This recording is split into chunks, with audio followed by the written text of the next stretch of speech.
Saludos cordiales, gracias por acompañarnos. Este instante en el territorio continental ecuatoriano son las 20:59. Ha concluido el debate de segunda vuelta que protagonizaron los candidatos finalistas Daniel Noboa y Luisa González. Tal como acabamos de escuchar, se establecieron 4 ejes: lo económico, lo de seguridad, social y político. Vamos a tener aquí en los estudios de Teleamazonas un panel para analizar los diversos aspectos que tienen que ver con el contenido y también con la forma de este debate que sin duda se vuelve trascendental. Para ello nos acompañan, y doy la más cordial bienvenida a Francisco Crespo. Francisco Crespo es profesor de la UID. Gracias, Francisco, por estar con nosotros. Nos acompaña Gabriela Falconi. Ella es docente de la Universidad San Francisco de Quito. En Guayaquil, César Febres Cordero, él es columnista de Diario Expreso en el puerto principal. En la ciudad de Quito también nos acompaña Pedro Donoso, director de ICARE. Y recibimos también en Guayaquil a Ariana Tanca. Ella es investigadora, política y politóloga. Gracias entonces a nuestros panelistas. Vamos a empezar y voy a dar la palabra a Pedro para una primera lectura, una primera apreciación de lo que ocurrió hace apenas segundos. Pedro, buenas noches. Buenas noches, gracias por la invitación. Gracias, Andrés, a los panelistas, a César, a Ariana en Guayaquil. Creo que es importante, más allá de analizar el debate en sí mismo, la herramienta, el contexto es fundamental. Es decir, la importancia de este debate no radicaba en el debate en sí mismo, sino en el contexto, ¿no? Es decir, por ejemplo, regresamos a ver las cifras de indecisión, de acuerdo a perfiles de opinión, en la última encuesta, 32.7% de indecisión y Cedatos 37.7%. Es decir, con esa indecisión, ¿no es cierto?, este debate se convertía en una herramienta fundamental para poder entender, ¿no es cierto?, no solo cómo se desarrollaba el debate y los candidatos, sino cómo llegaban los candidatos al debate. Porque creo que los candidatos no llegaban en igualdad de condiciones. ¿Qué quiero decir con esto? Que la carga mítica con la que llegaba la candidata de Revolución Ciudadana era mayor finalmente que la de Noboa.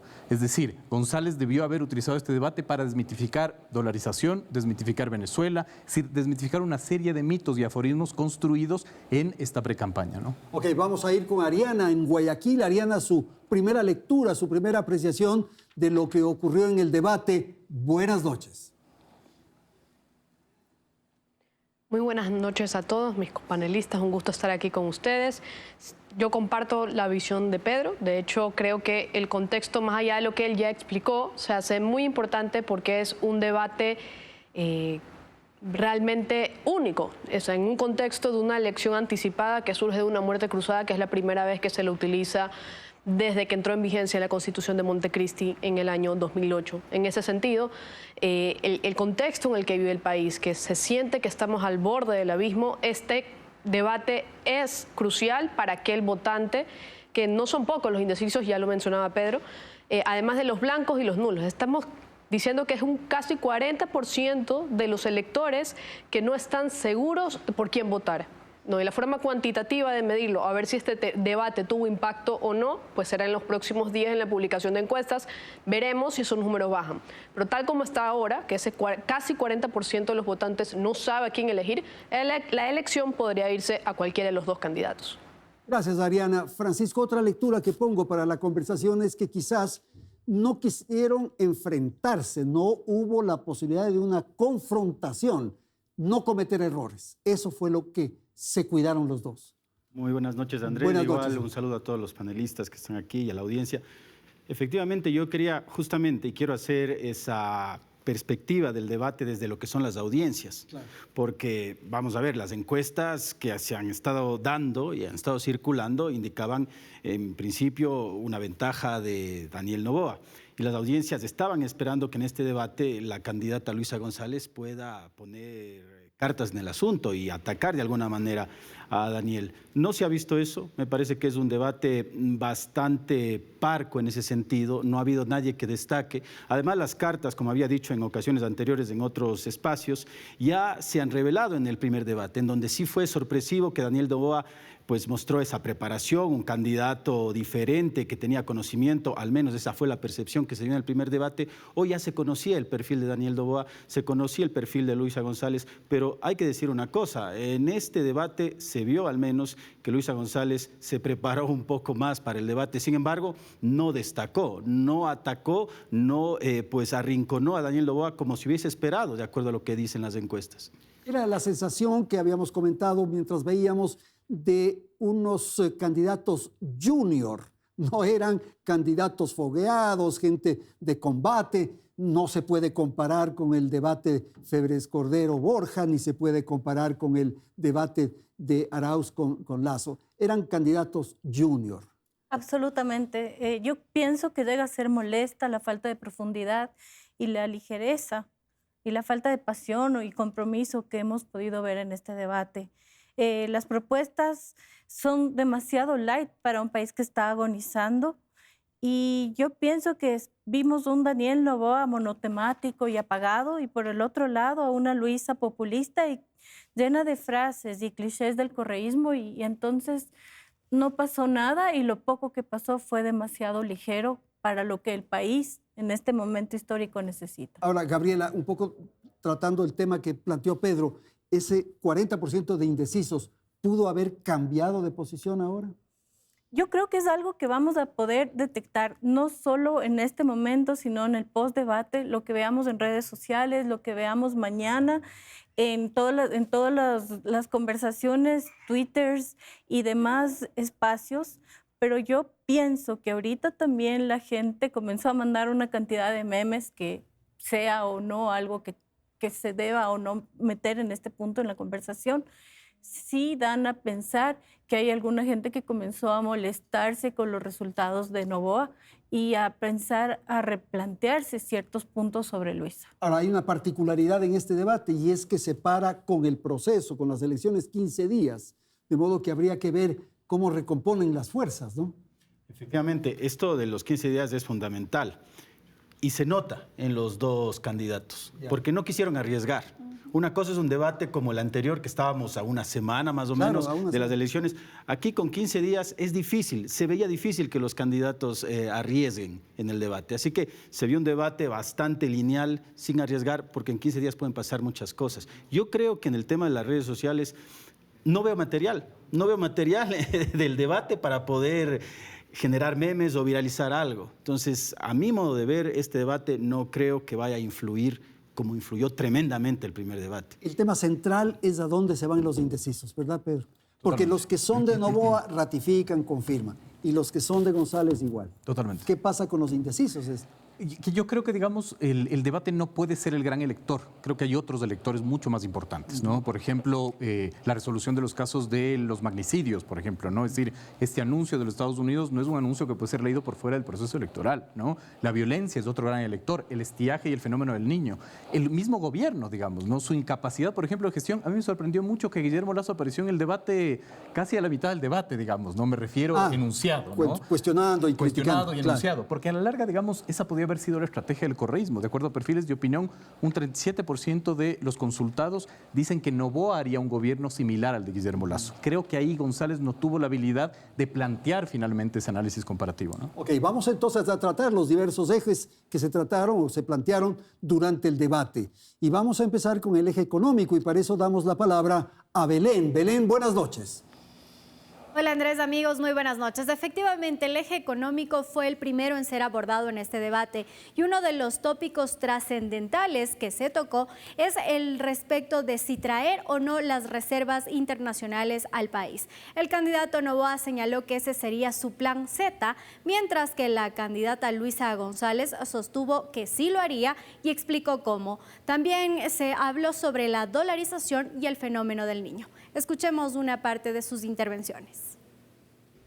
Vamos a invertir en distribución y transmisión eléctrica, vamos a refinar nuestro petróleo aquí para tener diésel y spray oil a bajo costo en refinerías que ya existen, no refinerías invisibles.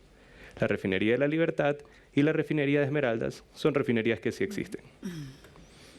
Y en el sistema tributario, con un techo de 22% para las compañías, que hayan deducciones de acuerdo a la generación de empleo. Si una empresa cumple el 31 de diciembre con el SRI, con el Ministerio de Trabajo y con el Seguro Social, va a tener deducciones acorde a su generación de empleo. También deducciones adicionales a la generación de empleo juvenil. Inyectar en la economía 2.500 millones de dólares de las reservas que están en Suiza. ¿Para qué? Para fomentar el desarrollo, créditos productivos a baja tasa de interés a través de la banca pública entre el 5 y el 7%. Reactivar la economía desde lo local, apoyar y devolver el presupuesto a los gobiernos autónomos locales. También el control a la evasión tributaria y fortalecer lo que es la producción petrolera. La vamos a aumentar. Actualmente está en los índices más bajos de los últimos 20 años. Aumentar la producción petrolera. Por otra parte, la reducción en un 30% de esas exenciones tributarias que no son eficientes.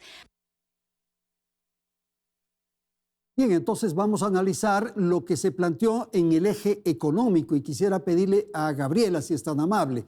Claro, los temas centrales tuvieron que ver con la dolarización, con el fenómeno del Niño y con lo que ocurre con las reservas internacionales. Pero, por ejemplo, ahí uno no podría decir si hubo posiciones totalmente contrarias, más bien toquecitos, no más que eso, ¿no? Sí, la verdad es que fue muy ambiguo lo que los dos dijeron. No ahondaron en el cómo lo iban a hacer ni cuándo lo iban a hacer y que definitivamente ninguno de los dos tenían tiempo para hacerlo.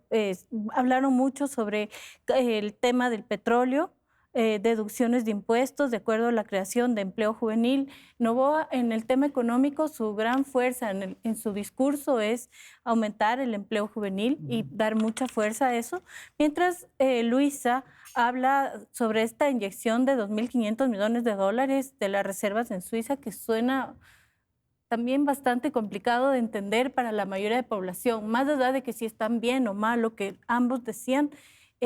Sobre todo en el caso de Luisa era todavía mucho más difícil entender este discurso y que la mayoría de la población puede entender de dónde vienen esos 2.500 millones de dólares de Suiza. Entonces, en ambos casos todavía faltaba dar un poquito más de proyección y sobre todo hacer que este discurso sea fácil de entender para la gran mayoría de ecuatorianos. Pedro, un tema que es extremadamente sensible es el de la dolarización. Y claro, esto coincidió con esta declaración de Samper en el Foro de Puebla, que provocó mucho ruido en las redes sociales. Le enrostró de alguna manera Noboa. ¿Quedó tranquila la población, los televidentes con la respuesta de Luisa? Habrá que ver las mediciones, digamos. El debate es un hecho político y los hechos políticos hay que analizarlo en el antes, en el durante y en el después. Y en ese antes, ¿no es cierto?, González llegaba con esta carga mítica de sus amigos del Grupo de Puebla, que parecen sus enemigos, ¿no es cierto?, para otra vez posicionar el tema de la dolarización. A mí me sorprendió que finalmente no sea un eje de conversación, sino fue una reacción a la acción, digamos, de Noboa, es decir, fue una confrontación finalmente, ¿no? Porque a la larga González, en sus primeras palabras, debió haber planteado finalmente la desmitificación del tema dólar, como lo hizo Noboa con el tema médico, ¿no? No sé si ustedes sí, con el saludo, ¿no?, que hizo a un médico que atendió a familiar. Y él buscaba finalmente desmitificar lo que sus declaraciones previas hicieron, ¿no? Por eso es interesante, muchas veces en sí mismo el debate no es lo importante, sino cómo llegas y cómo sales del debate y cómo sobrevives a las 2 semanas de campaña. Ahora, lo evidente es que no hubo un golpe de efecto, ¿no es cierto? No hubo el gran tema que queda pendiente en la retina. Míreme a los ojos. Andrés, no mientas otras veces. No eso ya no hubo aquí. No hay un titular. ¿No? Y ahí, el tema ahí es que, por ejemplo, primero me congratulo que los preguntas no hayan sido quién ganó el debate, porque es muy difícil leer la política como si fuera un partido de fútbol, ¿no? Claro. Pero si queremos hacer una intención de análisis, ¿no es cierto? Habermas lo que te dice es, hay 3 tipos de uso del lenguaje, ¿no es cierto? El ilocucionario, que es la intención, el locucionario, lo que se dice, y el perlocucionario, finalmente, lo que se logra, finalmente, ¿no? Yo creo que estas 2 semanas nos van a dar un poco de sensación de cómo se pudo haber completado esos 3 niveles, finalmente, ¿no? Okay. Francisco, su opinión de lo económico. En la parte económica coincido mucho, por ejemplo, con lo que dice Gaby respecto a que hubo muchos qués, pero muy pocos cómo. Porque además a mí me parece que centrarse en esto de las reservas desde Suiza demuestra que no hay mucha capacidad para indicarnos cómo ellos van a generar económicamente desde lo interno.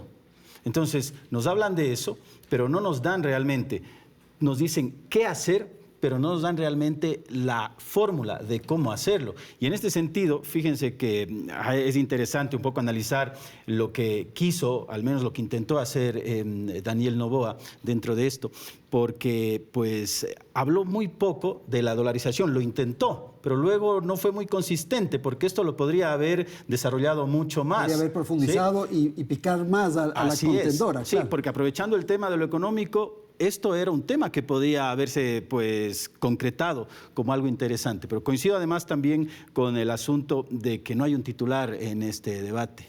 Para nada. Así que habrá que ver la creatividad de los que conforman la estrategia de campaña de cada uno de los candidatos, de las candidaturas, dentro de lo que son las redes sociales, a ver cómo exprimen este debate, ¿no? Que ha sido bastante flojito.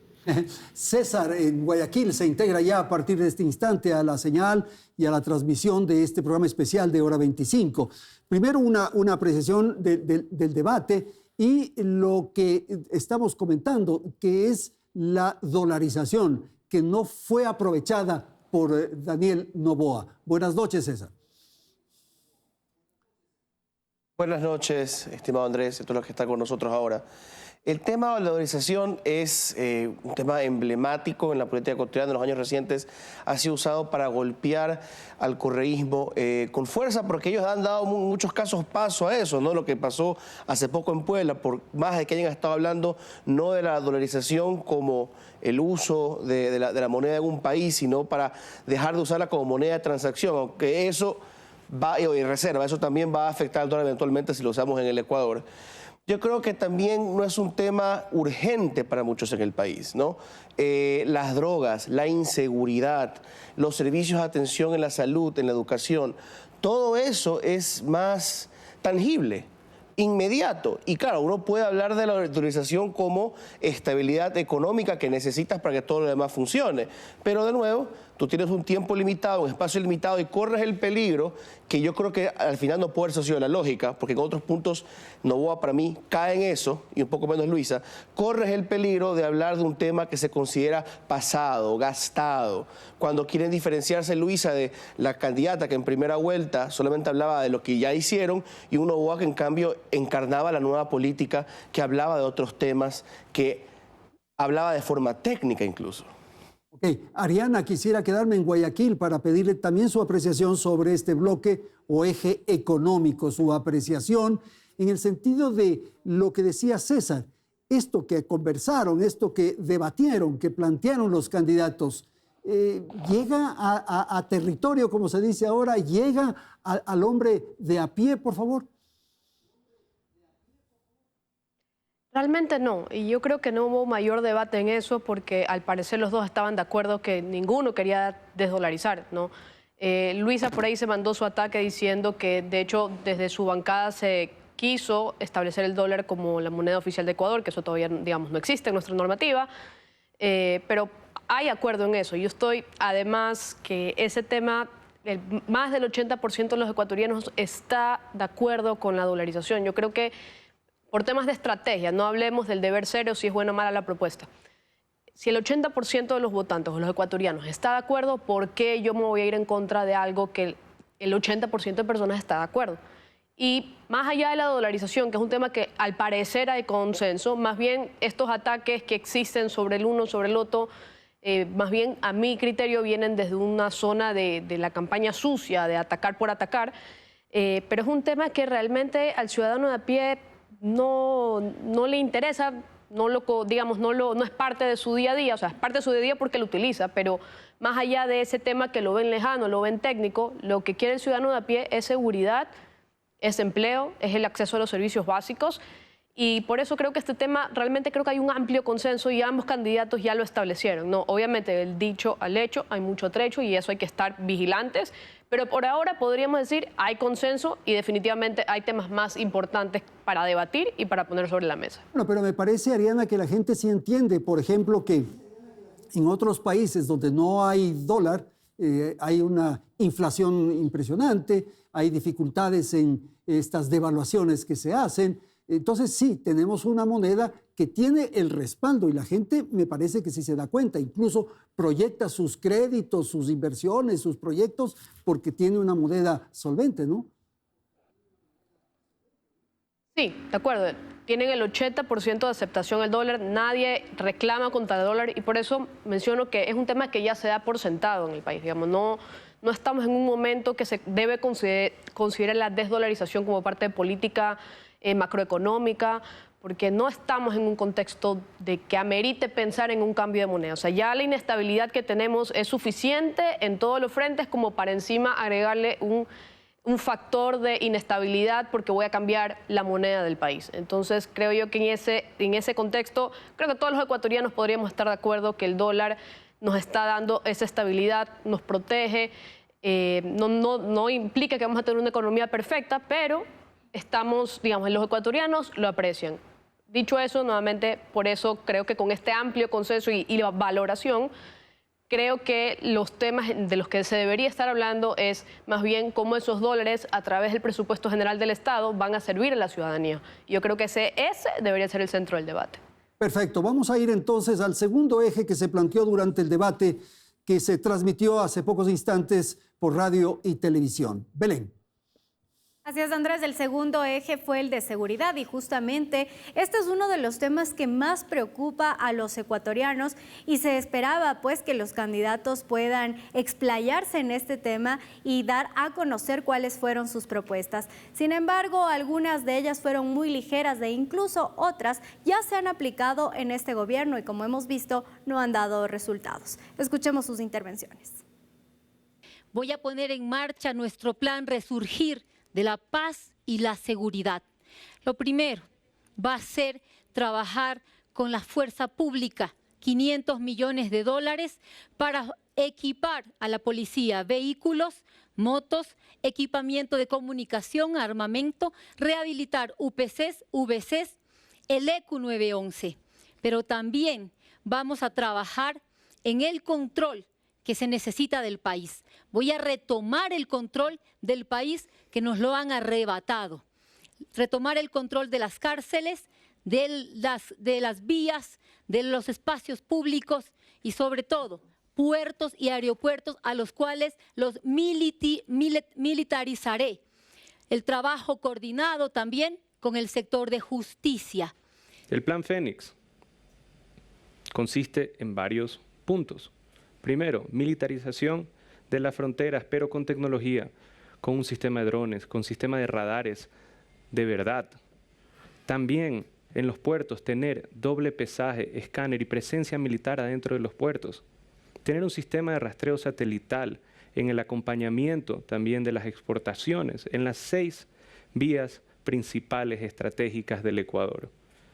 Vamos a tener también presencia militar en esas vías principales y un sistema de escaneo en los peajes previos a llegar a puerto.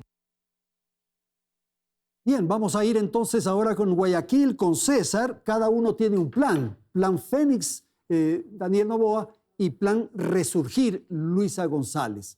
¿Cómo leer, cómo interpretar, cómo comentar lo que se acaba de decir? Por favor, César. Bueno, yo creo que ninguna de las dos propuestas tiene algo bastante memorable. Llama la atención algunas cosas. Por ejemplo, el énfasis que hace Noboa en el equipamiento, en el control de las fronteras. Eso ya es algo que parece que coincide bastante con lo que promocionaba Topic. De hecho, hace poco lanzó en redes, digamos, la imagen de esta campaña del Plan Fénix. Y la respuesta de muchos en los medios y muchos en las redes sociales fue decir, pero ese es el plan de Topic. Sin embargo, no ha tenido, creo yo, el impacto que ese plan tuvo en su momento. En el caso de Luisa González, habla de militarizar los puertos, lo que seguramente a los expertos les generará algunos comentarios y que yo entendería que era una propuesta en su momento más que de Noboa que de ella.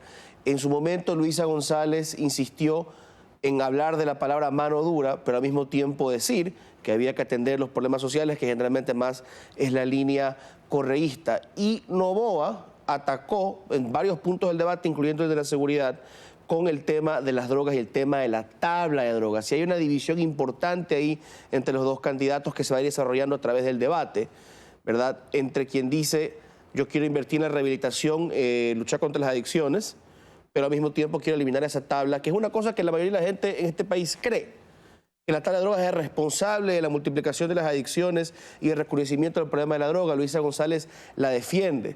Y podemos hablar de los méritos o no de eso, pero ahí la apuesta de Luisa es peligrosa. Si el país en buena medida está convencido que la tabla de drogas es una de las cosas culpables y que estigmatiza a su movimiento o al correísmo, abordar de lleno eso puede ser difícil. Tratar de responder a Noboa tienes que hacerlo, pero en el debate ahí tienes una desventaja. Sin embargo, al final hay que admitir una cosa. Luisa González expuso muy bien. Y cuando la contrastas con Luisa González en la primera vuelta, es un cambio infinito, porque fue de la nada, de una participación nula en que solamente hablaba del pasado, a empezar a hablar de planes que se proyectan al futuro, empezar a dar cifras y montos. Daniel Noboa, en cierta medida, no va mucho más allá de lo que ya había conseguido en primera vuelta, y ese contraste creo que se notó un poco en ese segmento. Sin duda, Francisco, y otros dos elementos que pongo para la conversación. Luisa subraya la necesidad de control del Estado en varios ámbitos, en las carreteras, en los puertos, en los espacios públicos, en fin. Y también otro asunto que lo trataron en ese segmento era minería ilegal, por favor. Sí, bueno, esto de militarizar lo mencionan ambos candidatos, ¿no? Pero es interesante porque Luisa menciona el militarizar lo que son los puertos. No habla de militarizar las fronteras, ¿no? Con su plan Fénix. Esto hay que tomarlo con mucho cuidado, ¿no? Porque el mensaje de militarizar puerto es distinto a militarizar frontera, más aún si esto lo conectamos con el tema de la migración. Entonces, vamos a ver cómo toma la audiencia, cómo toman los votantes este aspecto. En el tema de la minería, bueno, creo que ambos coincidieron en que la minería ilegal debe ser controlada. Luisa quiso atacar por ese lado con la empresa que supuestamente pertenece al grupo Noboa. En ese caso, Daniel supo responderlo, es decir, lo admitió y continuó con su propuesta. A mí lo que me parece interesante también en este aspecto son dos cuestiones. Primero, que me parece que en la cuestión de seguridad, Daniel estuvo mucho más concreto en las cuestiones que va a plantear con ese plan Fénix y todo lo que implica dicho plan, ¿no? Habló de militarización, insisto, de fronteras, del doble pesaje, del escaneo de los peajes. Luisa empezó a dar cifras. Habló de 500 millones para las fuerzas públicas. Ahora habrá que ver de dónde saca esos 500 millones, hay que entender eso. Y el tema de la tabla de drogas me parece interesante porque a partir del tema seguridad, del eje seguridad, Daniel empieza a desarrollar esto de la tabla de drogas y empieza a vincularlo con la seguridad, con el tema del microtráfico y fue insistente en este asunto. Me parece que se excedió un poco. Porque tú mencionabas, Gaby, de que se volvió algo monotemático. Me parece que en este sentido insistía mucho en lo que es tabla de drogas. Llegó un momento en que Luisa le dijo, y ojo, porque esto es importante para el mensaje que se le da a la gente. Le dijo, me parece que usted tiene mucha fijación en el tema de las drogas, ¿no? Por ahí empezamos a ver qué cosas se pueden utilizar para lo que son las redes sociales. Por favor, Pedro. Digamos, el concepto de inseguridad es un concepto bien complejo, creo yo, digamos. Lo lanzo en términos de hipótesis, ¿no? Porque no tengo evidencia para concluir, pero digamos, si la inseguridad sería como un concepto único, Topic estaría en segunda vuelta y no está. Digamos, es decir, la inseguridad en Quito, por ejemplo, tiene más cara de suicidios que de muertes violentas. Los indicadores te lo dicen. En Durán, de sicariato, pero en la Amazonía puede ser de pobreza, ¿no? Entonces, creo que finalmente ahí, en este sentido ilocucionario, por ejemplo, ¿no es cierto? González se olvidó de interconectar la gestión que sus gobiernos autónomos centralizados están haciendo, por ejemplo, ¿no? Es decir, hubiera podido decir, Pavel Muñoz en Quito está inaugurando UPCs y hubiese podido plantear finalmente esa acción, ¿no es cierto? Es decir, esa manera de evidenciarlo. Y yo creo que no le avanza a Noboa cuando replica la estética finalmente de Topic, ¿no? Un poco lo que decía César, es decir, replicar finalmente esa lógica es no poder estirar el concepto y quedarse, digamos, muy, muy limitado, ¿no? Ok, vamos a ir a Guayaquil. Ariana, por favor, rápidamente su apreciación del bloque económico, del eje económico, por favor. Bueno, definitivamente el eje de seguridad es primordial, dado el contexto que está viviendo el país. Creo que hay mucha coincidencia de ambos en varias propuestas. Veremos cómo se aterriza eso en la Asamblea. Lo que veo en que ambos fallaron es que no lograron aterrizar ese concepto de seguridad o el, digamos, combatir la inseguridad o de hacer seguro el Ecuador. No lo aterrizaron para la ciudadanía. Sí, hablaron de los puertos, hablaron de las fronteras, cosas que son absolutamente importantes, pero ¿por qué no le hablaron también la seguridad para el universitario que no quiere que lo roben o lo maten llegando a clases? O las madres que van a dejar a sus hijos al colegio y que por una bala perder un hijo. Todas esas cosas yo creo que faltaron de un poco humanizar lo que significa el contexto que estamos viviendo y qué es lo que proponen en concreto para eso. Creo que los dos intentaron emular la seguridad vista desde un punto de vista como de Robocop y siendo un poco, Luisa, alejándose un poco de lo que ella un poco menciona, ¿no? Ver a la inseguridad como un tema integral, como un tema que también se lo tiene que ver desde los ojos del acceso a la educación y a otros servicios básicos.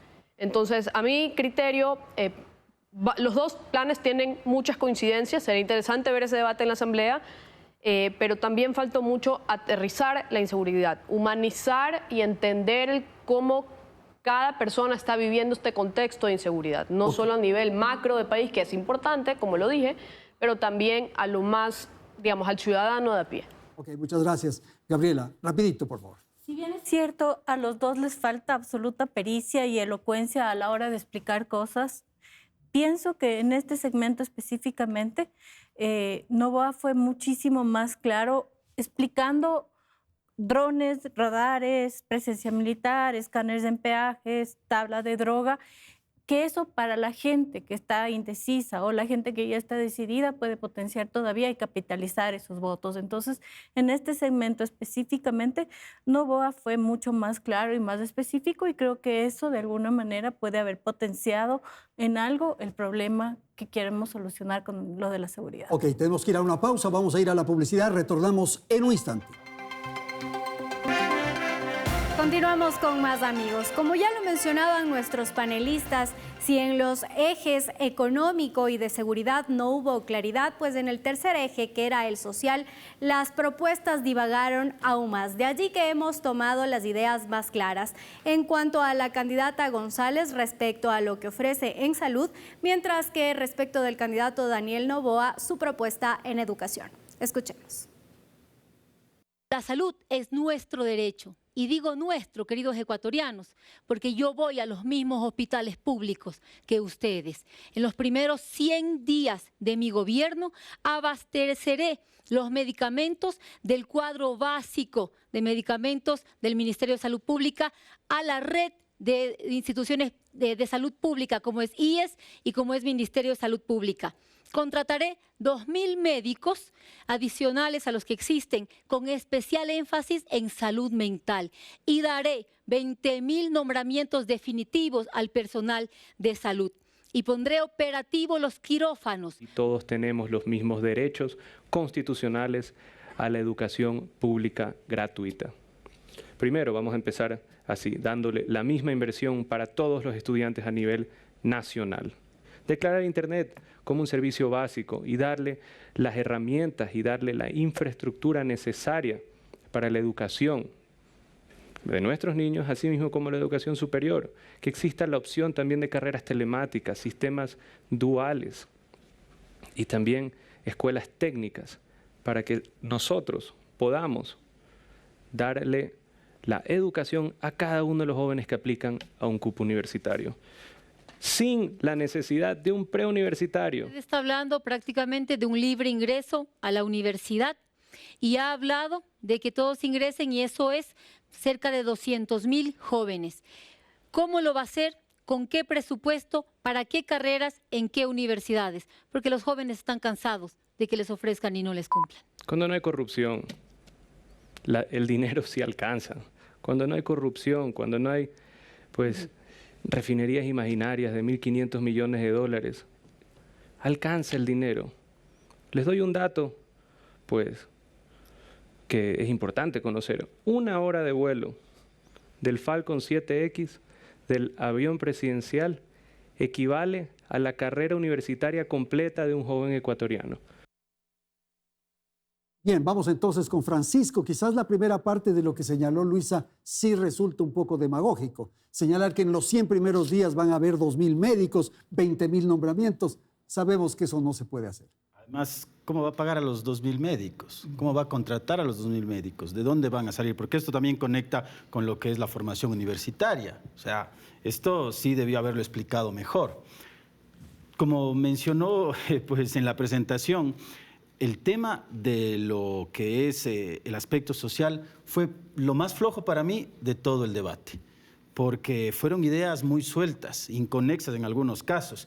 Y de hecho, la parte de lo social fue la parte en la que más los candidatos aprovecharon para darse esos puntazos, ¿sí? Por ejemplo, Noboa, cuando habla y conecta el tema de la educación con cómo poder fomentar la educación y desarrollar la educación, menciona lo que es la corrupción, menciona lo que es la refinería imaginaria y menciona el tema del avión presidencial. Esto en clara alusión al uso del avión por parte de Luisa González cuando pues, era secretaria del Estado. Así que en ese sentido se desviaron completamente ambos candidatos para mí, no plantearon propuestas concretas y sí, me parece que Luisa González incluso fue demagógica tal como tú lo mencionas, Andrés. Gabriel.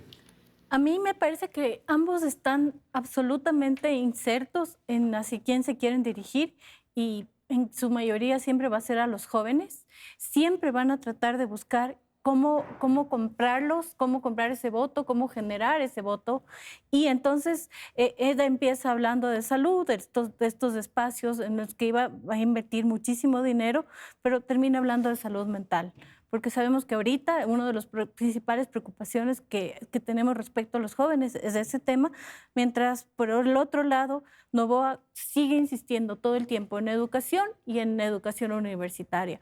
Pero yo pienso que los dos no van de acuerdo a ser fieles a lo que verdaderamente piensan o a un plan de trabajo, sino a unos votos que pueden cosechar en ese target. Bueno, de eso se trata, no perder votos por lo menos y de obtener otros. Hay un elemento que quedó pendiente del segmento anterior, Pedro, y que le podemos conectar con lo social, y es que Luisa González señaló que va a traer 2.500 millones de dólares de Suiza para actividades internas. Esto podría traer dificultades a la dolarización. Y si es que con eso se piensa atender estas necesidades a las que se refería Francisco.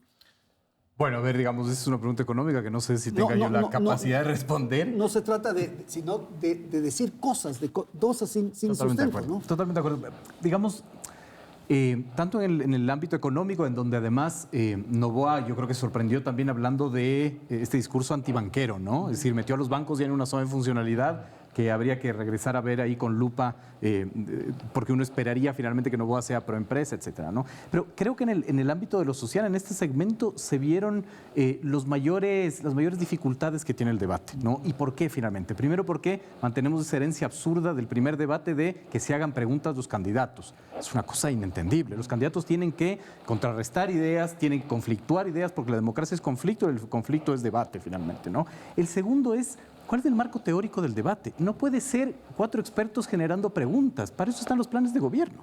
Es decir, un debate tiene que basarse en el plan de gobierno. Usted, señor Daniel Noboa, en su plan de gobierno propone esto. Finalmente, ¿cómo lo va a hacer? ¿Con qué recurso? Etcétera, etcétera, etcétera.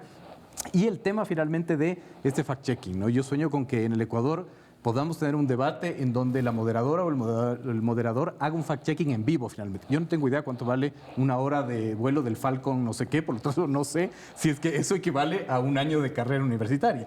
Sería ideal que se pueda tener un fact-checking, digamos, para que se aterrice menos más a la realidad y menos al deber ser en un debate, ¿no? Ok, vamos a Guayaquil. César, su apreciación del segmento o del eje social, por favor.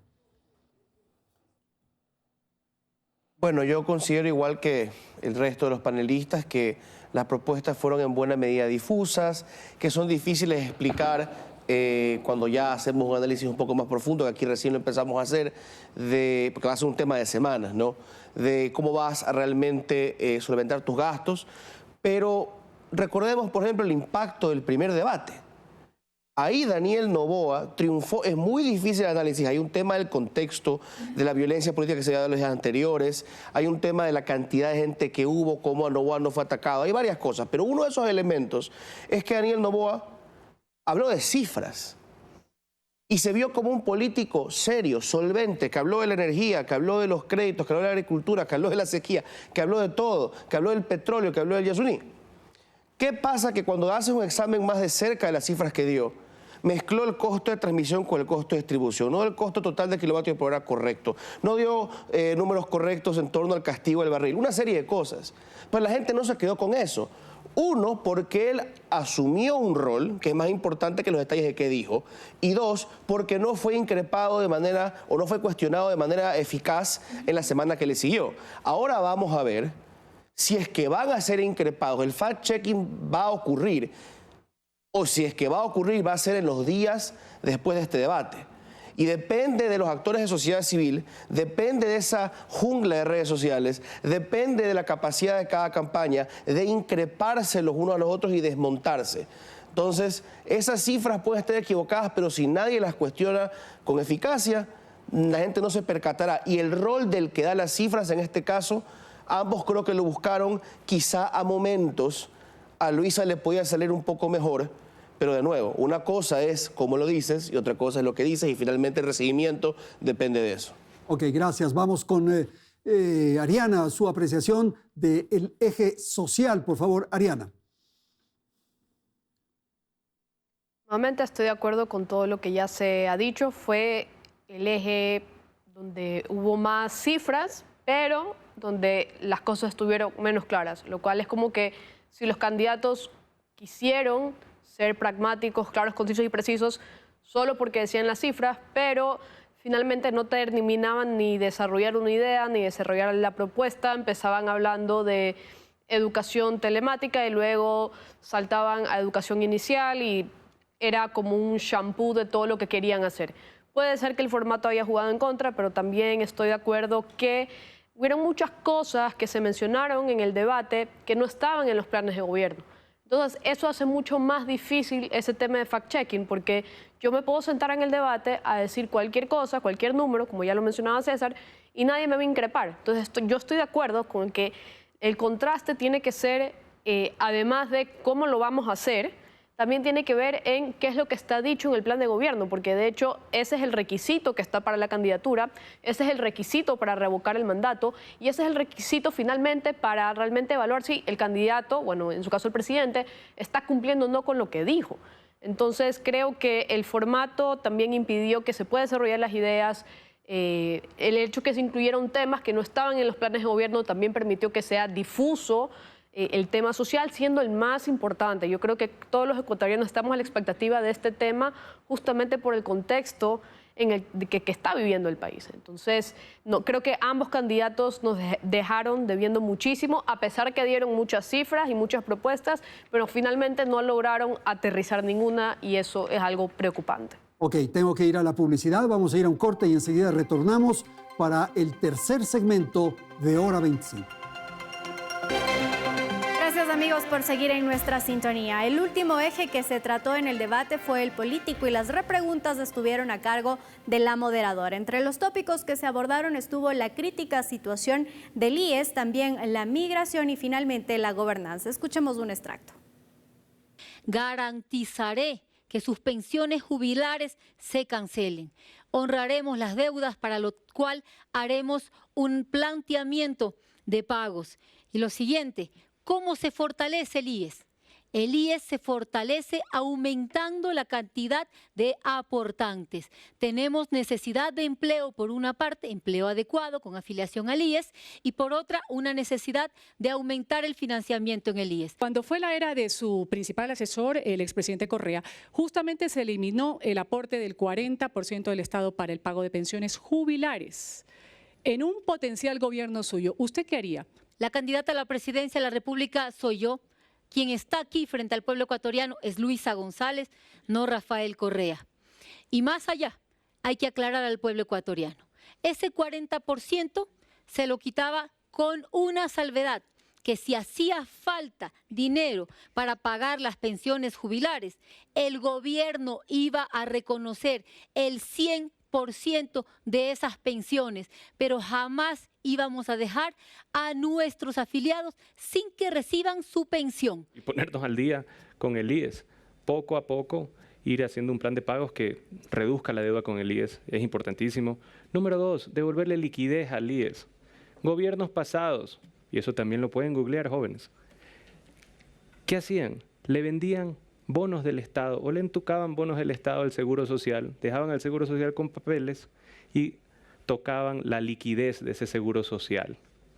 Debemos de recomprar esos bonos y volver a darle liquidez al Seguro Social. La pensión mínima será el salario básico unificado. El Estado debe pagar un 40% del fondo de jubilación que está atrasado. Si no hay para pagar lo que por ley corresponde, ¿cómo usted pretende hacer este tipo de incrementos? El Estado debe dar una asistencia adicional al Seguro Social en el caso de que no tenga la liquidez para cumplir con este mínimo. En el caso de que no tenga la liquidez para cumplir con este mínimo. Pero no va a ser necesario si es que generamos el empleo adecuado a nuestros jóvenes, generamos empleo adecuado para todas las edades y volvemos un país más competitivo para la inversión, con menores costos, con facilidades a la inversión, con inversión pública también en infraestructura. Y el eje político se convirtió más bien en un eje de la seguridad social. Gabriela. Sí, me hubiera gustado ver un poco más la parte en la que tuvieron una interesante discusión de con quiénes podrían aliarse y con quiénes no, en la parte política, y ¿no? la relación con la Asamblea. Gobernar y gobernar. Pero bueno, viendo lo del IES, yo creo que coincidieron muchísimo los dos en lo que ellos querían y hablan mucho de aumentar aportantes, de aumentar empleo, que haya una asistencia adicional hacia el IES y entonces y aumentar la inversión. Todo esto también sigue sonando interesante, pero sin decirnos cómo lo van a hacer. Y esa sigue siendo una preocupación gigante para todos. Con un gobierno, César, que va a tener de enormes dificultades porque tienen el fenómeno del niño, dejan de percibir los recursos del Yasuní porque hay deudas internacionales que están pendientes de cumplirse, hay enormes dificultades en la economía. Y es que yo comparto, ¿no?, la preocupación de por qué este segmento en cierta medida se desperdició. Aquí hay que discutir la gobernabilidad del país. Cómo incluso si gana el correísmo, gana como la primera minoría. Si gana Noboa, y sí se lo mencionó en un momento, creo que fue por Ruta del Salto, gana con una bancada pequeña. ¿Cómo vas a tratar, por último se va a hablar del IES, ahora un IES que va a rotar la presidencia? ¿Cuál va a ser la relación del Ejecutivo con ellos ahí? La representación sindical en el Ecuador, el movimiento indígena, con quien tiene el correísmo una larga historia de conflicto y Daniel Noboa acaba hace unas semanas de atacar a Leonidas Issa, señalando lo de correísta, lo que llama un poco la atención que les coja esos términos. Yo siento que se distrajo el debate en ese sentido con las preguntas con las que quisieron tratar. Al final, el Ecuador tiene muy poco tiempo para ponerse de pie y encontrar consensos y de hecho una opción política que está acostumbrada a gobernar según la omnímoda voluntad de su caudillo, y otro proyecto político que se trata de alejar de la idea de coaliciones como si fueran trincas, pues quizá no estén preparados ninguno de los dos para poder lidiar con la crisis política del Ecuador. Ok, Pedro, por favor, también el tema político. Sí, muy deber ser, digamos, este segmento también, ¿no? Es decir, ¿cómo no puedes hacer la pregunta de cómo vas a sobrevivir en este país en donde la guerra interfunciones es un gran elector también? Es decir, estamos viendo que hay un canibalismo político entre la Fiscalía, el Consejo de la Judicatura, el Consejo de Protección Ciudadana, la Corte Constitucional. ¿Cómo no haces finalmente esa pregunta? ¿Cómo no profundizas finalmente esa pregunta? Porque de aquí al 5, 10, 15 años, la gran palabra y la gran inquietud es lo que dice César, es la gobernabilidad. La gobernabilidad en gobiernos locales, por ejemplo, ¿no? Yo he repetido mucho esto. Es decir, alcaldías como la alcaldía del PAN en La Suay, en donde el alcalde ganó con 6 votos de diferencia, en Yaguachi con 197 votos de diferencia de un padrón electoral de 40.000. Es decir, la gobernabilidad es el gran asunto finalmente y aquí no se profundizó, ¿no es cierto?, el cómo se va a asegurar gobernabilidad. Si Noboa va a aceptar, por ejemplo, la coalición que no aceptó Guillermo Lasso, digamos que para mí es una alta probabilidad. Es decir, había que profundizar, digamos, de cómo vas a gobernar un país, no solo en un año o 8 meses, sino, digamos, de aquí, digamos, al futuro, ¿no? Y la recuperación de las instituciones. Rápida, por favor, Francisco. Rápidamente, aquí yo sí tengo una crítica tremenda. Yo no entiendo cómo este tema, el político, no se permitió que haya réplica y contrarréplica entre las dos candidaturas y la moderadora empieza a hacer las réplicas y contrarréplicas. Eso pues desprestigió esta parte del eje político. Y luego, es que en el eje político los candidatos podían hablar de temas importantísimos, la gobernabilidad con la Asamblea, como ya lo mencionó Pedro, la validez, por ejemplo, del Consejo de Participación Ciudadana, el tema de la gobernanza con la comunidad migrante, es importantísimo eso. Y finalmente, el asesinato de Fernando Villavicencio, ¿qué se va a hacer al respecto? Eso es política. Y creo que en este debate se demostró que, al menos en la parte política, no se tenía claro a qué se refiere ese eje. Ok, vamos a terminar con Ariana en Guayaquil. Ariana, por favor, su exposición. Definitivamente el segmento político también quedó debiendo porque finalmente la gobernabilidad en el país es la eterna pregunta que nunca tiene una respuesta. La historia de nuestro país se escribe entre pugnas de poderes, entre canibalismo político, como le decía Pedro, y no hubo ni una sola referencia a eso, más que qué es lo que se va a hacer en la Asamblea. Y es ahí donde las papas queman. Independiente de quién gane, ningún partido tiene mayoría para gobernar.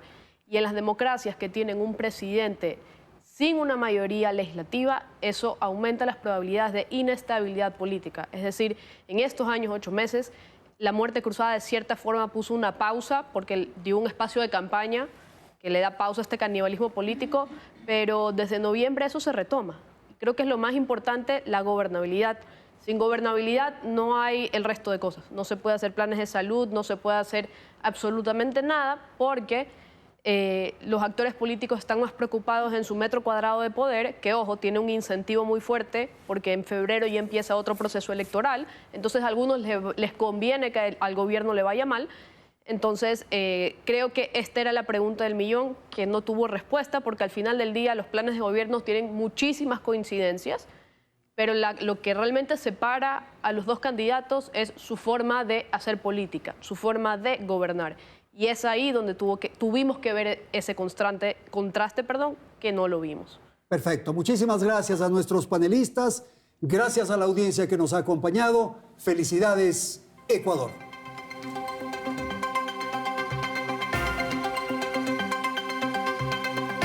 Teleamazonas presentó Hora 25.